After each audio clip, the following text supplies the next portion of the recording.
This morning's Dharma talk is titled Landing.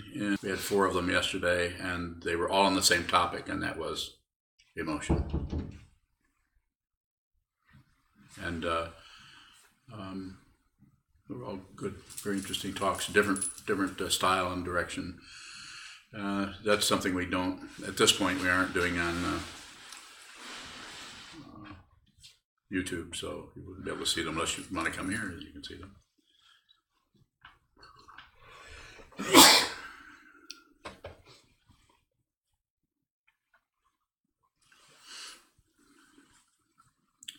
So Andrew Rockwell actually asked me, gave me that. He said, we don't need to have a talk on elements. No, not elements. What is it? It's an E word. What is it? Environment. I like that. Emotion. And then he proceeded to give me a short talk on it. His text, because Andrews likes to talk about stuff. And he did a good job. I'm not being critical of him. If I were doing that, I would do it to his face in private.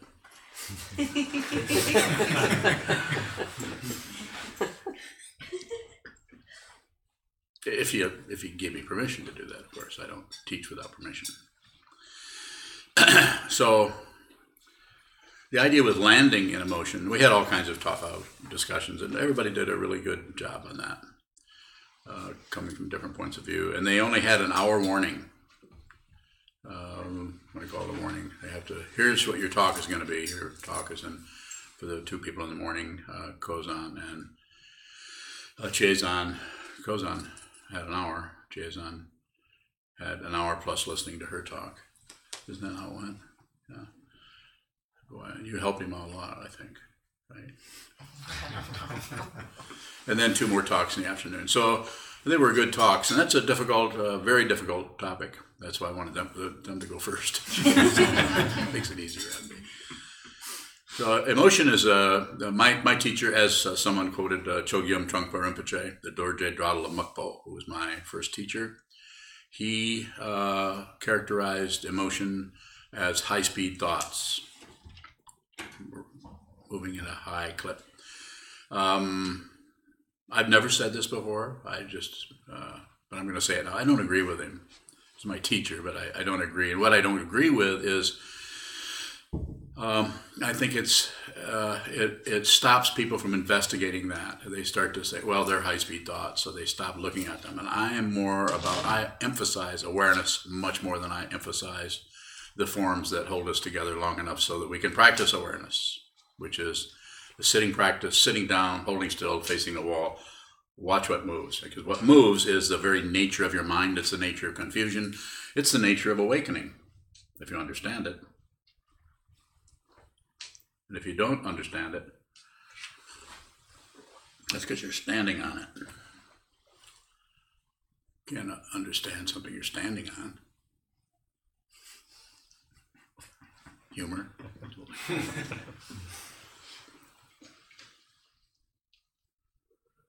So, landing in emotion, what seems to happen is we don't notice there's much of an emotion going on at all, but there's usually a little background chatter going, I'm going here, I need to get to, am I late? What will I say to Jim or George or Mary about such and such a matter?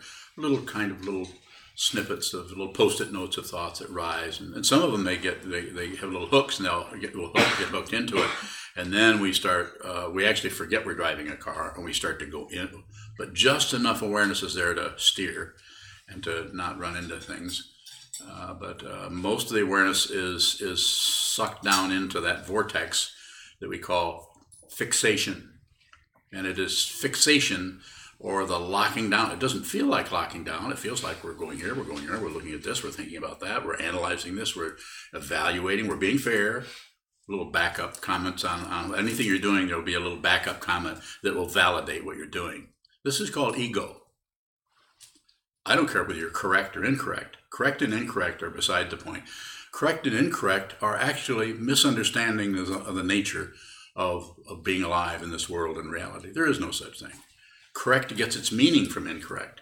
Incorrect gets its meaning from correct. So if you were going to say something about it that included both of those, what would you say?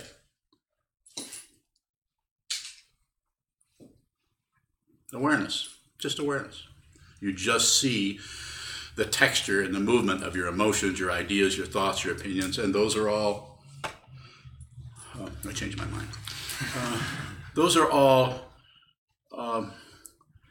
supported and encouraged and fluffed up by the three poisons: passion, aggression, and ignorance. Wanting things, not wanting other things, and then wanting to just forget the rest or distract ourselves. If you're headed towards something that you really don't want to experience, you'll either ignore it deliberately, you'll just go away from it, or you'll distract yourself with something else, which is kind of makes it all seem like it's on the up and up, which is another way of saying legal. That it's okay to do this because I really want to do this other thing, when actually you've been looking away from the very thing you should be looking at in terms of awareness. You're actually missing that part of your life. Isn't it interesting that there's actually whole sections of your life that you've actually rotated into a bowling alley? You don't even bowl, and here you are in a bowling alley. Just because it's a distraction. Well, I just want to see what bowlers look like. All these little cheap shots. So what I say when emotion arises, and I'm talking out of my experience of this, I'm not talking about out of something I was taught. I use what I was taught and told for 30 years or more, or actually more than that, before I started running my big mouth about things. I use those, but I don't just use them because I've been taught that. Anything you're hearing from me is something that I understand here. Not here and not here. If you understand it here, this possibility of going into paranoia is just about impossible to avoid. And down here, the possibility of avoiding, it's impossible to avoid the fear that can be triggered down in this area. This is intuition. But this area here, and it's not even your blood pumping device there. It's just this central area. It's not even the heart chakra. It's just you don't need anything but just this for a reference point. So going.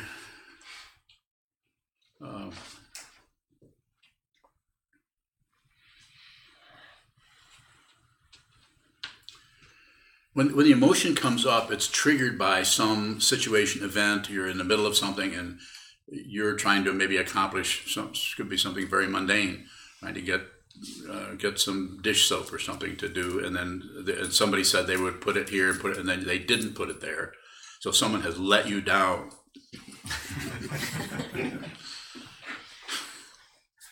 And then the emotion arises around that, and the emotion is very fluffy. In other words, it's very spacious. Emotion has lots of gaps in it. And this doesn't mean it isn't painful. Where the pain comes from is the resistance to it. It's the resistance to it. There's only one emotion, and I won't even tell you what it is. There's only one. But it's been in our life, it's broken up into all the politics of experience are coming at us from every which way, trying to get us to do this and do that, and go through this, and people. All you have to do is just tune into anything, Facebook or these days YouTube or me. I'm sitting here with my point of view, if you want to call it that.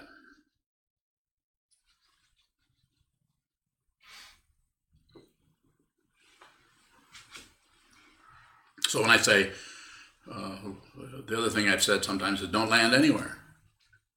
Haven't I said that? I think so. And so what I'm saying, when you land an emotion out of the causes and conditions that arise as the qualities that are happening in your mind, namely passion, aggression, and ignorance, hope and fear, desire, jealousy, gluttony. Is that still a word? You're being very gluttonous today, Petronius. I know it's not very funny. But that's not what I'm here to do, to be a sit-down comic. But you can use in your own experience when you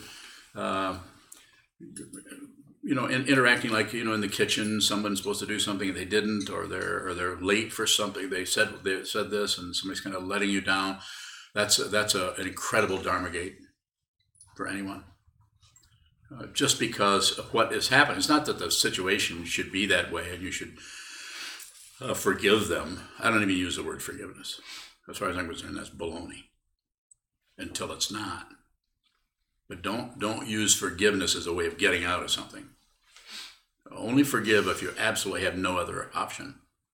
And if you don't understand, you should ask questions, and I'll think of something. So, what seems to happen when we're going along and we're thinking about what we're doing, and then something lets us down, and then emotional reactions come up, we abandon the emotion. We break free of the emotion and go towards a blaming or a rationale, or it's all because of, or if I hadn't done this, or somebody broke the clock. We cannot hardly handle just being in the feeling. But if you could stay in the feeling, and it's not a maintenance. Staying in feeling is not maintenance. If it's maintenance, it's fixation. It's not maintenance. I'll say it one more time. It's not maintenance. What is it? It's going into because the reason it can't be maintenance, because if you fixate on it, the emotion is still winding around and changing like a dragon or a snake. And you need to stay with that emotion and with that feeling. And it goes up and it goes down, and there'll be the feeling of wanting to blame, but you don't buy it. And then it goes back down again. Just observe that emotion. I'm a very visual person, so I'm a lot of other kinds of persons too, but that's one of them I'm talking about right now, the visual one. Do you guys see stuff too? So here it comes. You're here, you're doing something very simple, and all of a sudden, you have this emotion that seems to be, it's like someone who's done something has poured a bucket of emotion in you. And they haven't, it just looks like it. So as a practitioner, as a meditator, as someone who's trying to train your mind, what I'm recommending that you do is nothing. The feeling that you're having is enough. You're already doing the work if you don't do anything else. It says on the back of her Raksu that I wrote on there in 2010 when I gave her lay precepts or jukai. Nothing else. I've come this close to naming the last 15 talks, nothing else. But I think didn't I do one of those already? Have you ever done that talk? I don't remember. I could spell it. I could say nothing else. How about that's it? How about that's it? Yeah. Okay. All right. That's it. This is it. So it's difficult to, when to someone, a student, to run into a teaching where somebody's saying, this is it. It's like this is the Zen kind of idea of mind only and all of that. It's because we try to do that conceptually instead of seeing that as a recommendation to just be present. And if thoughts come up, fine. If thoughts go away, fine. If emotions come up, fine. I'm not saying there's some kind of a thing you say in your mind like that's fine, because that's thinking, and you've actually abandoned the very thing you're commenting on. This is why the teaching of Sengsan, the Korean monk, who the title of one of his books, maybe his only book, I don't know, was Only Don't Know Mind. So it's encouraging people to actually spend a little bit more time in Only Don't Know. Just don't know. Having an emotion, don't know. Not pushing it away, not fluffing it up, not pointing any fingers, even though you feel in the background that there's a sense that this person maybe didn't cause it, but this situation was a trigger for what's happening. Quite often we get the event and the trigger mixed up. We start to blame the trigger. Questions? Shoshi. What's a dharma gate? So a dharma gate, dharma means, the way we use it here, there's going to be a dharma of making bread. So you would have all the different things, the ways that's done, the dharma of that. And then there's the Buddha dharma, or the awakened dharma, which dharma means, comes out of the Sanskrit from law, truth, rule, form, structure, all of that points to some kind of a containment of something. The Buddha Dharma is the awakened truth. So this is what Buddhas of the 10 directions and the 3 times, the historical Buddha and all the other Buddhas that are showing up everywhere, that are all over this room, are teaching this all the time. The Dharma is being taught all the time. This table, this wall, this whatever this is, this fancy Japanese fan.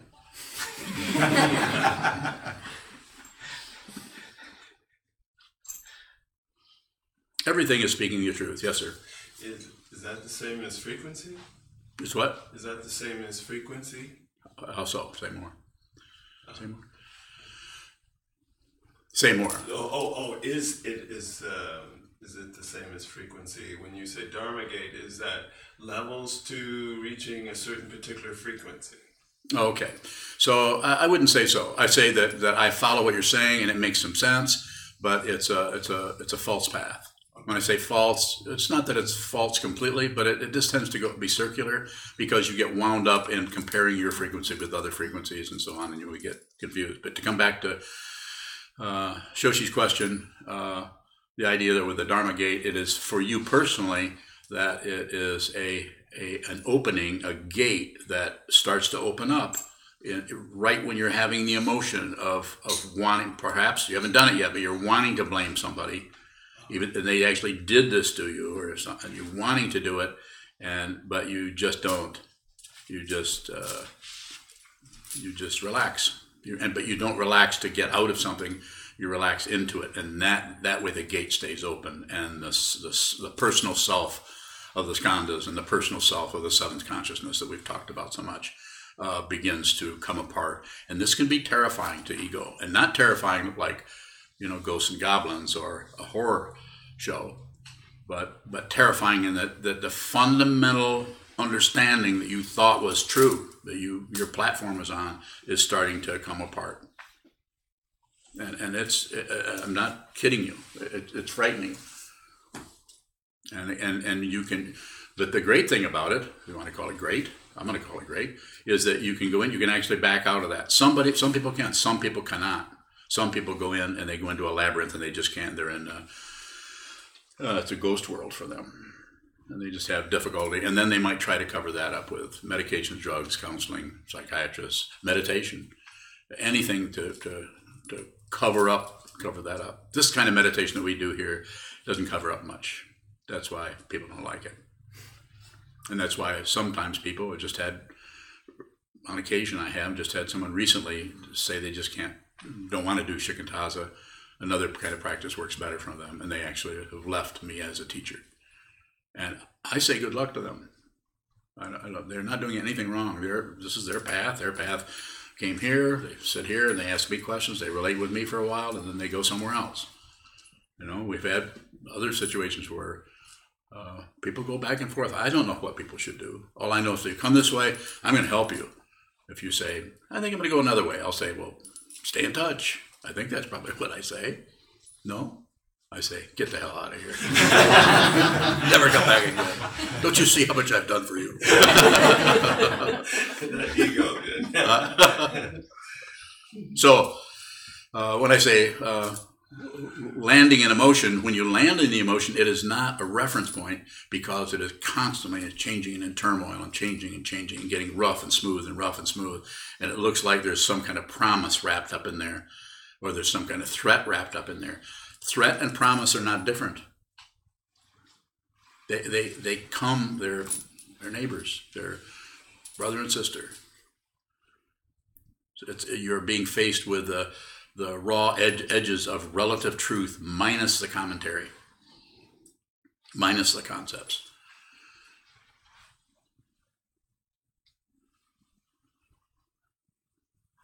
Questions? Goes on. It seems like if there's an emotion that comes up, you say just observe, but it seems like the going from emotion to thought happens so fast. That's awareness. I'm going to interrupt you a little bit because a lot of people who don't see that happening. I'm saying, I'm not making you somebody special. You already know you're special. I don't have to do that for you. But just seeing that happen, what's important is don't do anything with that. Don't turn it into any kind of gaining idea, any kind of credential, any kind of a level of something. Just observe, just observe. If it goes down, fine. If it comes up, fine. If it stays the same, fine. Go ahead. So if it goes from an emotion to a thought, and then there's recognition of going to the cookie jar when you know it's not a good idea, but you just I haven't can't gone to help cookie it. jar. Huh? You don't What? have- Well, I do. There's a cookie jar? It's hidden. Go ahead. Sorry. You say we distract ourselves with habits. Yes. And you also say if we tell you that we see it, you say that's awareness. But Yes. if it goes over and over and over like a hiccup, is there anything That's to awareness. But keep going. Is there anything to do to interrupt that going from thought to the cookie jar? What I tell people over and over, and I probably say it, probably when I start to say this, people just say, yeah, I heard that before. It's meditate a lot. We sit, scheduled sitting here is more than anybody does anywhere that I know of. I mean, on a, year after year. So an hour a day isn't going to do it, my friends, my enemies. Not going to do it. We really need to sit down and do some long-term sitting, because that's the way, by doing that, we actually begin to wear out the grasping nature of ego. It gets tired. Our self-centeredness is not inspired by the truth. It's inspired by survival, and it wants to survive, and it needs to have some kind of a support or credential, and it'll get it from somewhere. So repetition of a sitting practice. This is why we do the forms. There's nothing to believe or disbelieve here. If you're believing something, we've got some work to do. If you're disbelieving something, we got some work to do. And if you're ignoring, of course, passion, aggression, and ignorance. It's just persistence. And the way this is shown, the downside is it's just aggravating to see this over and over and over again. But just don't give up. Keep doing it. Further? Not yet. Okay. Is Caroline, she is in Normandy. Is she able to contact us? Or? Yeah. Anybody further away than Normandy, France? Probably not. She's got the gold star. Yes. Earlier you said something about the raw edges of relative truth. Yes. What were you referring to? Those are like the hooks that when an emotion, a positive or a negative or neutral, and all the various nuances of emotional dynamics, it's difficult to look at emotions and see. You can't find out what they are. And that's why I say, and I agree with the Vidyadhara on that. I mean, I see where he's going with it, kind of. I'd have to talk to him about it, but I think he could spend more time on that. And that's what we should do. And so the hooks are the aspects that we tend to, the emotion comes up, and the rough edge is the part of the emotion that is not smooth. So it's not just a smooth flow of the emotion. If there's a smooth flow of the emotion, then you just, whatever comes, I'm only saying this descriptively because you don't say this in your mind. Whatever comes, no problem. I don't care how negative, how threatening, but you don't buy it, you don't sell it, and you don't look away from it. So you actually are a human being who is a living being who is able to experience intensely difficult feelings and emotions. And the simple way of putting it, you don't take anything personally. Why? There isn't any person anymore. You can't take something personally unless there's somebody here. And if there's nobody here, you can't take credit for that, because if you do, there's somebody here. More? Is there a difference between landing in emotion and getting lost in emotion? Yes. Landing is just landing. You land. situations happen and you stumble around and bump into situations and circumstances and people and whatever it may be, and you're in a thinking process that is fairly safe and protective because you can think about things, and then something triggers something, and it's like some hidden vault of smelly stuff, that some situation, like somebody bumps into the doorway and it opens up, but it's your doorway and it's your vault of smelly stuff, and it comes tumbling out, and then instead of just dharma gate, you should be grateful to that person for helping you. You should bow down and do 100,000 prostrations to that waitress who was late with your eggs. Follow me? Be grateful to everyone who's been your mother. Speaking of mothers, any news? Senshu's close. She's in the hospital still, right? Yeah, okay. Okay. Yes. What is Joseph. the kind of sensation that emotions are physical compared to thoughts? I think it's thoughts are physical too. Sure. Mm-hmm. You agree so quick. Yes. Okay, so I think it's the body-mind complex is so it's different aspects of the same thing. Just like if your heart and your kidneys are two different things, two different completely, but they're in the same situation. And I think that's true of that also. So you're gonna if the emotions get really intense, they're probably going to show up because it's part of your nervous system, part of your mental functioning, not separate. So that's why a sitting practice of meditation actually begins to synchronize all of the things that we call a physical being and a spiritual being. You can't reach the spiritual being unless you train the physical situation. And it's like an as if. I'm here, this is Buddha.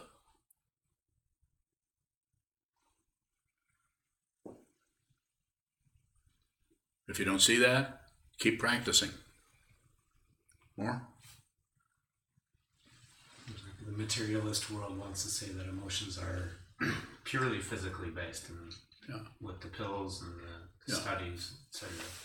Mm-hmm, they do want to say that. So the thoughts, I have an intellectual understanding that they're connected physically. The emotions just seem a part of my whole body, whereas thoughts seem like they're in one particular place. It's just awareness. Don't conclude. Just if you conclude, all that stops and you come up with an opinion. But if you don't conclude, then everything gets to move and sway like a palm tree in the Arctic. Big contrast. You have a question?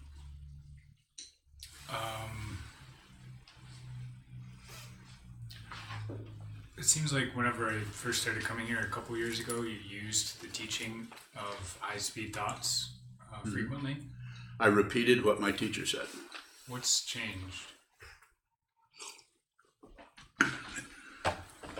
Nothing's changed. What's your actual question?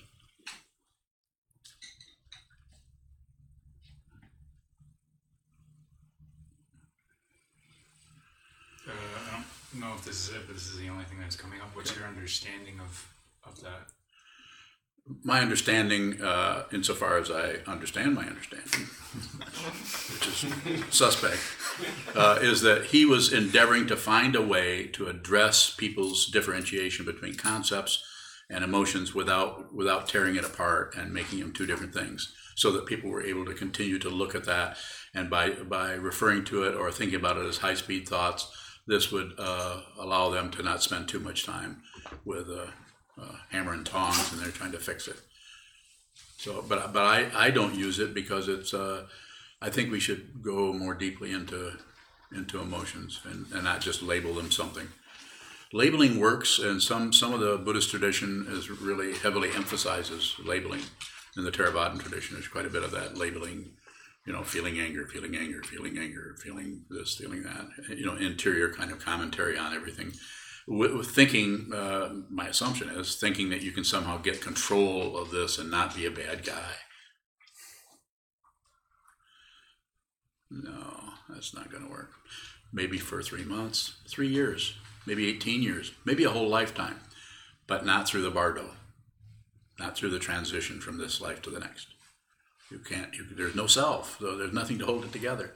So as soon as you know this, probably more than anybody in here, other than maybe Unyo, is there isn't any solid. Once this body, mind drops, there's just an open dimension. It's called the bardo, and anything is possible.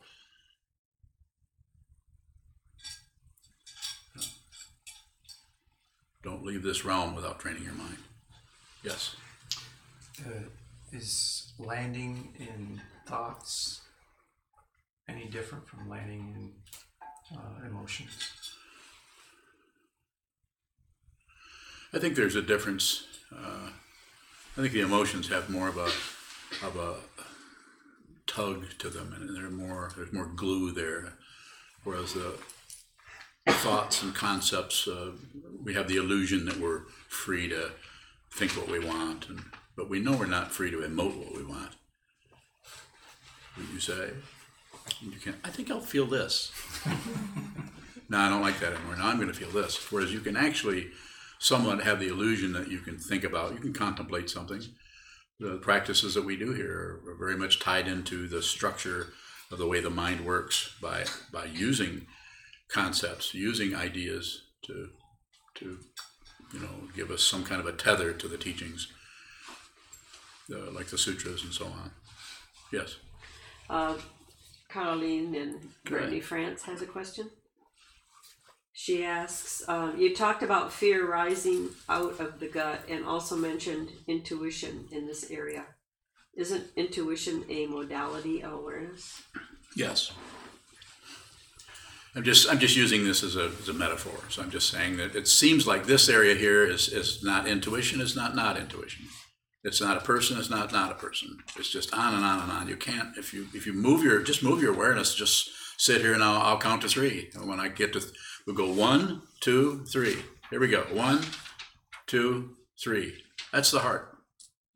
It's that accessible. You can move there anytime. But don't expect candy.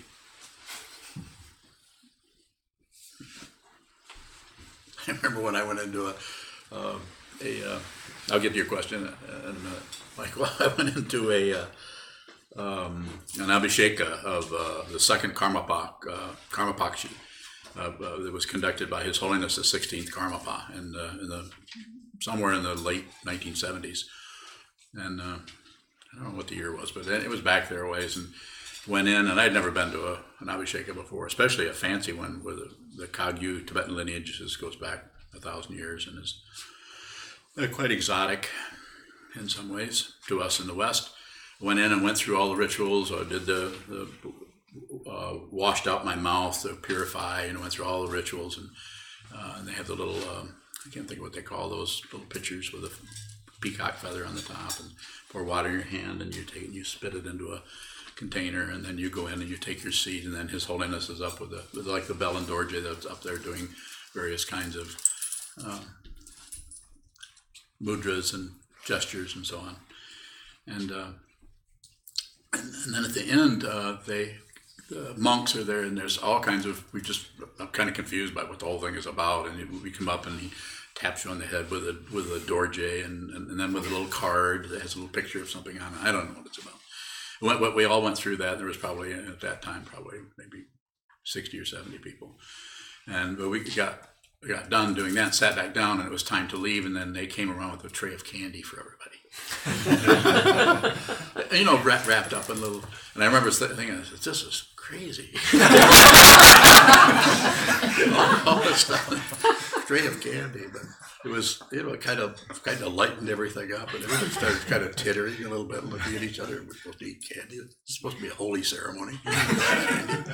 And it was like, I remember thinking at the time, why not Tibetan candy? Why Tootsie Rolls?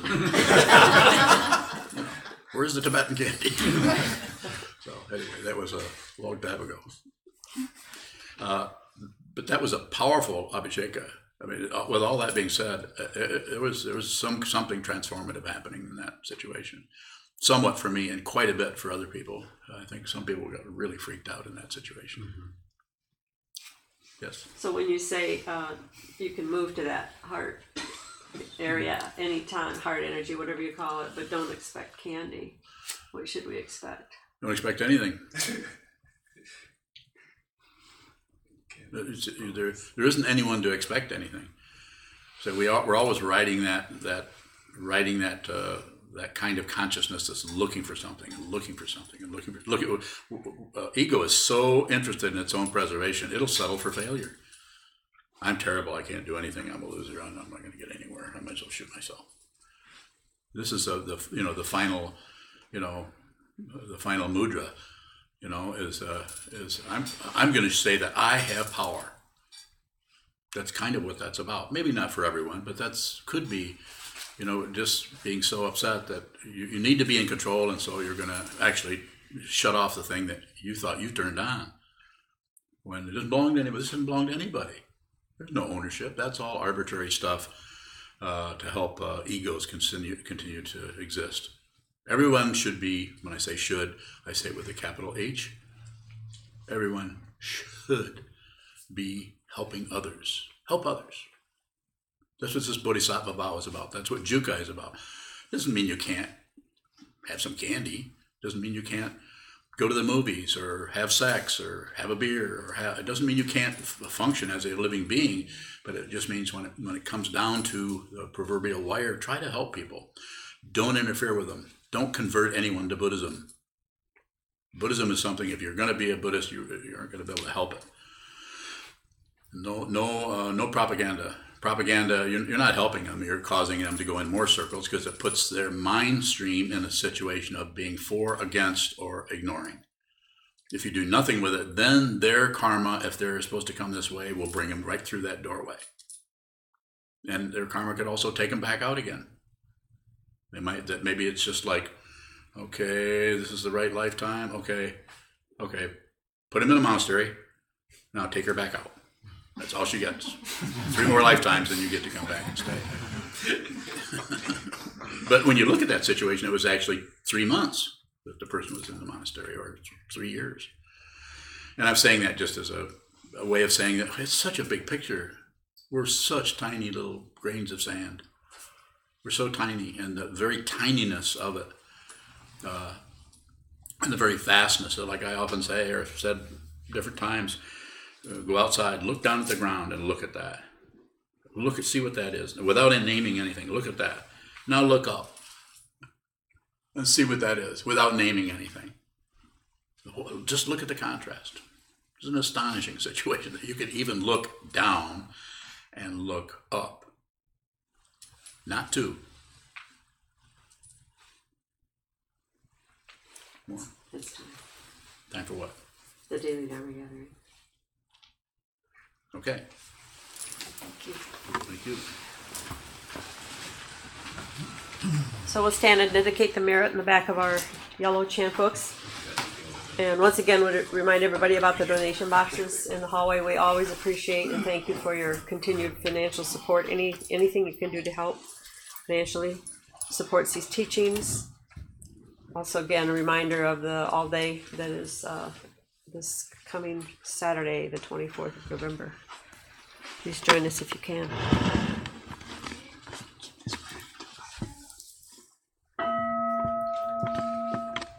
May the merit of this penetrate into all places, so that we and every sentient being together can realize the Buddha's way. Ji-o-san Shi-Shi-Fu Shi-San-Bu-Sa-Mo-Ko-Sa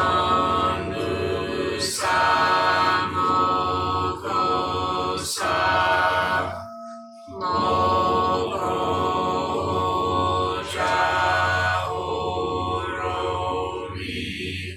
The 10 directions, the 3 worlds, all Buddhas, all venerable ones, Bodhisattvas, Mahasattvas, the great Prajna Paramita.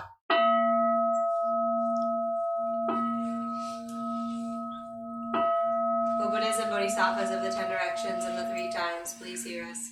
Please come down out of the light and protect Sokukoji Buddhist Temple Monastery, our Sangha, families, friends, and visitors. Heal everyone who is unhappy, sick, or suffering, and fill them with light.